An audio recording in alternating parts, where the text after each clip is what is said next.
নমস্কার, সবাই কেমন আছেন?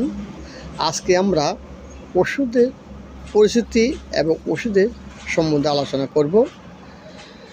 প্রতিদিন আমরা কম বেশ ওষুধ ব্যবহার করি এবং একটু নিত্য নতুন আমাদের অসুখ হলো ব্যথা।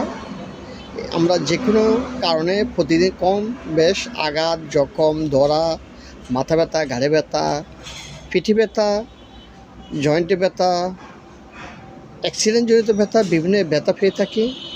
সেক্ষেত্রে আমরা যে ওষুধটি ব্যবহার করে থাকি এবং বিশেষজ্ঞ ডাক্তারগণ এই ওষুধটি লেখেন তা হলো নেপ্রোক্সিন এবং ইসোপ্রাজল। এই ওষুধটি দুই ধরনের হয়ে থাকে, একটি 500 mg এবং একটি 375 mg। এখানে নেপ্রোক্সিন 500 mgর সাথে 20 mg ইসোপ্রাজল গ্যাস্ট্রিক ওষুধ সহ দেওয়া আছে, আরেকটি 375 mgর সাথে 20 mg গ্যাস্ট্রিক ওষুধ দেওয়া আছে। এটি 18 বছর উপরে খেতে হয়।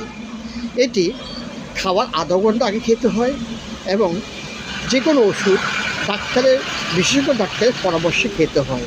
তাই বন্ধুরা, প্রতিটি ওষুধের কিছু পার্শ্ব প্রতিক্রিয়া, উপকারিতা, সাইড এফেক্ট, প্রেগনেন্সি অবস্থা, খাওয়া যায় না, সব কিছু বিস্তারিত জেনে একজন বিশেষজ্ঞ ডাক্তারের পরামর্শে আমরা ওষুধটা খাবেন। ধন্যবাদ। আমার ভিডিওটি ভালো লাগলে একটি লাইক, কমেন্ট করবেন।